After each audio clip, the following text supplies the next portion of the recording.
Hello friends, आज हम करेंगे अपने बीएससी फाइनल ईयर के एग्जामिनेशंस के लिए न्यूक्लियर फिजिक्स के यूनिट 2 के आगे के बचे हुए एमसीक्यूज मतलब short questions.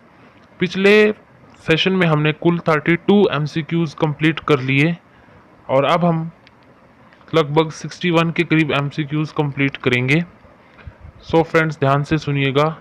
Unit number 2 nuclear physics का पार्ट नंबर 2। देखिए इसका फर्स्ट क्वेश्चन मतलब 33, what is the significance of Geiger Nuttall law. What is the significance of Geiger Nuttall law. इस लॉ का सिग्निफिकेंस क्या है। We can find decay constant of radioactive elements by this law. मतलब हम Geiger Nuttall law से क्या चीज find कर सकते हैं।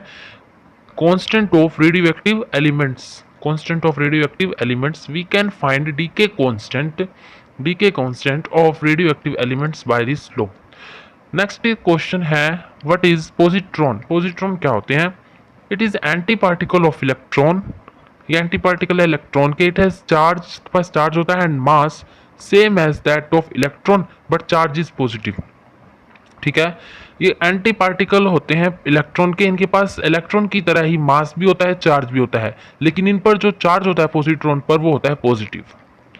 अगला क्वेश्चन है, how positrons interact with matter. Matter के साथ ये कैसे इंटरेक्ट करते हैं। तो आंसर है इसका, a positron at rest interact with an electron of matter. Rest position में पॉजिट्रॉन मैटर के इलेक्ट्रॉन के साथ इंटरेक्ट करता है at rest and they annihilate each other resulting in formation of 2 photons और 3 photons। जब ये annihilate होते हैं तो हमें क्या प्राप्त होते हैं, 2 फोटोन की फॉर्मेशन और या तो 3 फोटोन्स की, या तो 2 फोटोन्स की या 3 फोटोन्स की। मतलब इंटरेक्ट करते हैं, कैसे करते हैं मैटर के साथ positron. A positron at rest interact with an electron of matter at rest. मतलब रेस्ट पोजीशन पर जब पॉजिट्रॉन होते हैं तब वो किसी भी मैटर के इलेक्ट्रॉन जो रेस्ट पर है उसके साथ इंटरेक्ट करते हैं और then they annihilate each other, आपस में एनहिलेट होते हैं। रिजल्टिंग, फिर क्या रिजल्ट मिलता है, फॉर्मेशन ऑफ 2 फोटोन्स और 3 फोटोन्स। अगला क्वेश्चन है, what is relative probability of occurrence of 2 photon and 3 photon emission. क्या प्रोबेबिलिटी है कि जब पॉजिट्रॉन इंटरेक्ट करेंगे मैटर के साथ कि एक 3 फोटोन बनेंगे या 2 फोटोन बनेंगे, तो इसकी प्रोबेबिलिटी है 1100:1। 1100:1। ठीक है। नेक्स्ट क्वेश्चन है, what is the condition of 2 photon emission in electron positron annihilation. क्या कंडीशन है कि 2 फोटोन एमिट करेंगे इलेक्ट्रॉन पॉजिट्रॉन एनहिलेशन के दौरान। तो when the spin off electron and positron is anti parallel. जब इलेक्ट्रॉन और पॉजिट्रॉन की स्पिन एंटी पैरेलल होगी तभी 2 फोटोन एमिशन होंगे इन इलेक्ट्रॉन पॉजिट्रॉन एनहिलेशन में।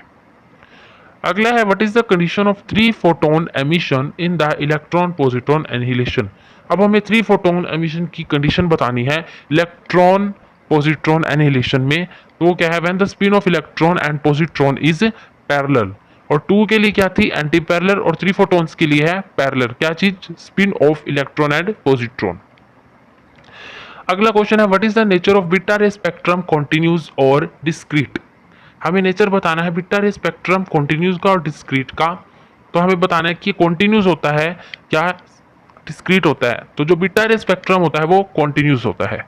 ठीक है। अगला क्वेश्चन है, what is the nature of alpha रे स्पेक्ट्रम। अब हमें अल्फा रे स्पेक्ट्रम का नेचर बताना है। लाइन स्पेक्ट्रम और discrete spectrum.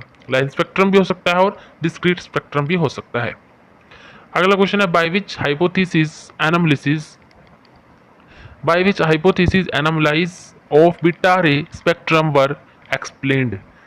by which hypothesis analysis of beta ray spectrum were explained। तो इसका आंसर है पॉली न्यूट्रिनो हाइपोथेसिस। कौन सा हाइपोथेसिस के द्वारा ये बीटा रे स्पेक्ट्रम को एक्सप्लेन किया गया है, पॉली न्यूट्रिनो हाइपोथेसिस। अगला क्वेश्चन है, what is charge and rest mass of neutrino. Charge और रेस्ट मास बताना है न्यूट्रिनो का क्या है, वह both charge and rest mass is 0। Neutrino पर चार्ज भी और रेस्ट मास भी इसका 0 होता है। What is the spin off neutrino. Neutrino की स्पिन क्या है, 1/2 मतलब हाफ। अगला क्वेश्चन है, neutrino is left handed and right handed particle. ये जो न्यूट्रिनो है या तो लेफ्ट हैंडेड है राइट हैंडेड हमें बताना है। लेफ्ट हैंडेड है ये neutrino spin 5 nu is always antiparallel to momentum p nu. ठीक है, लेफ्ट हैंडेड है क्यों है, इन न्यूट्रिनो के अंदर जो स्पिन होती है 5 न्यू ऑलवेज एंटी पैरेलल होती है to the momentum p nu. अब है डिफाइंड हेलिसिटी, हेलिसिटी को डिफाइन करना है तो इसको हम एच से डिनोट करते हैं, एच इक्वल टू में P vector dot S vector upon में modulus of P multiply modulus of S. H की वैल्यू क्या है, -1 for neutrino and +1 for anti neutrino. ये फॉर्मूला हमें याद रखना है हेलिसिटी के लिए। अगला क्वेश्चन है what is the change produced in parent nucleus on electron emission. What is the change produced in parent nucleus on electron emission. तो एटॉमिक नंबर इंक्रीज बाय, कौन सा चेंज आता है, एटॉमिक नंबर जो होता है इंक्रीज हो जाता है 1 से and mass number remains unchanged. Mass number वैसा रहता है बट एटॉमिक नंबर इंक्रीज करता है 1, आगे बढ़ जाता है एक नंबर। अगला क्वेश्चन है what additional particle is emitted in beta decay neutrino and anti neutrino. What additional particle is emitted in beta decay neutrino और एंटी न्यूट्रिनो। तो इसमें आंसर आएगा एंटी न्यूट्रिनो न्यू बार। मतलब हमें बताना था कि एडिशनल पार्टिकल जब एमिट करता है बीटा डीके के अंदर वो न्यूट्रिनो होता है, एंटी न्यूट्रिनो होता है, तो इसमें हम आंसर देंगे एंटी न्यूट्रिनो न्यू बार। राइट जनरल इक्वेशन इन्वॉल्व इन इलेक्ट्रॉन एमिशन, हमें जनरल इक्वेशन बतानी जो कि इन्वॉल्व है इलेक्ट्रॉन एमिशन के अंदर, वो है N01 मतलब atomic number 1 mass number 0 tends to P11 E0-1 plus nu bar. आपको ये जो एक्सप्रेशन है ये जनरल इक्वेशन है, ये याद रखनी है किसके लिए, जो कि इलेक्ट्रॉन एमिशन में इन्वॉल्व है। अगला क्वेश्चन है write the condition for electron emission to be energetical possible. हमें कंडीशन बतानी है इलेक्ट्रॉन एमिशन के लिए जो कि एनर्जेटिकल पॉसिबल हो सके। मास of parent atom must be greater, जो मास होता है पेरेंट एटम का वो ग्रेटर होना चाहिए than the mass of daughter atom, मतलब mp greater than md। Mass of parent क्या कंडीशन है इलेक्ट्रॉन एमिशन की एनर्जेटिकली पॉसिबल जो है वो है जो mass of parent atom must be greater than the mass of daughter atom mp greater than md। अगला क्वेश्चन है write general equation involve in positron emission. General equation बताएं जो इन्वॉल्व है पॉजिट्रॉन एमिशन में, जो आपको स्क्रीन पर equation दिख रही है P11 tends to 0 and 1 plus में 1E0 प्लस न्यू।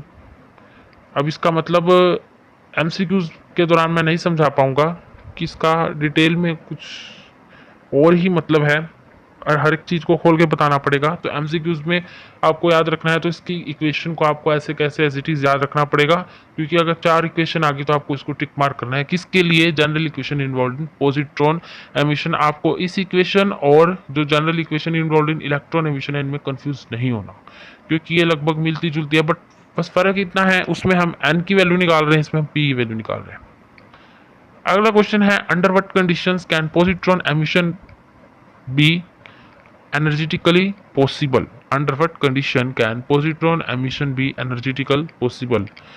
तो इसका आंसर है mp ग्रेटर देन md, मतलब पेरेंट एटम का मास ग्रेटर देन होता है डॉटर मास से। जो हमने ऊपर पढ़ा ना कि जो mass of the parent atom must be greater then mass of daughter atom, तो इसी में भी यही बताया है कि पेरेंट एटम का मास ग्रेटर देन होना चाहिए डॉटर एटम से, डॉटर एटम के मास से बाय एटलीस्ट 2 me, मतलब 2 me, 2 मास पर इलेक्ट्रॉन। मतलब अगर हम पेरेंट एटम के मास में से डॉटर एटम का मास लेस करें तो वो ग्रेटर देन आना चाहिए 2 me से। me is rest mass of electron, जो me है वो क्या है, रेस्ट मास है इलेक्ट्रॉन का। आगे है write general equation of electron capture mode of beta decay. Right general equation of electron capture mode of beta decay, जो आपको स्क्रीन पर इक्वेशन दिखाई दे रही है XZA, मतलब atomic number Z, mass number A, ठीक है, plus E-10 YAZ-1 plus new plus X ray. ये इक्वेशन हमें याद रखनी है electron capture mode of beta decay. मैं आपको बता दूं ये ज़्यादा इंपॉर्टेंट नहीं है, इस तरह की इक्वेशंस कम ही आएंगे MCQs में, बट सिलेबस के दौरान हमें दिखी तो हमने ऐड कर दी। Write the condition under which electron capture will be energetically possible, ये आ सकता है, इंपॉर्टेंट है। कंडीशन बतानी है कि जिसके under electron capture energetically possible हो, वो है कि मास of parent atom greater then mass of daughter atom, MP greater than MD. अगला है DOB particles, do beta particles possesses definite और indefinite रेंज, तो आंसर आएगा indefinite रेंज। जो बीटा पार्टिकल्स हैं वो indefinite रेंज पोजेस करते हैं। अगला क्वेश्चन है what kind of path is followed by beta particles when they pass through matter, कौन से तरह का पाथ फॉलो किया जाता है जब बीटा पार्टिकल्स पास करते हैं मैटर से, तो वह इरेगुलर और जिगजैग और टॉर्टरस, इरेगुलर या तो जिगजैग या टॉर्टरस, टॉर्टोइज भी बोल सकते हैं। आगे है compare the ionisation power of beta particles, हमें कंपेयर करनी है आयोनाइजेशन पावर किसकी, बीटा पार्टिकल की। Ionisation power of beta particle is only 1/200 times of alpha particles, जो आयोनाइजेशन पावर है बीटा पार्टिकल्स की वो 1/200 टाइम्स है किसके, दैट ऑफ अल्फा पार्टिकल्स।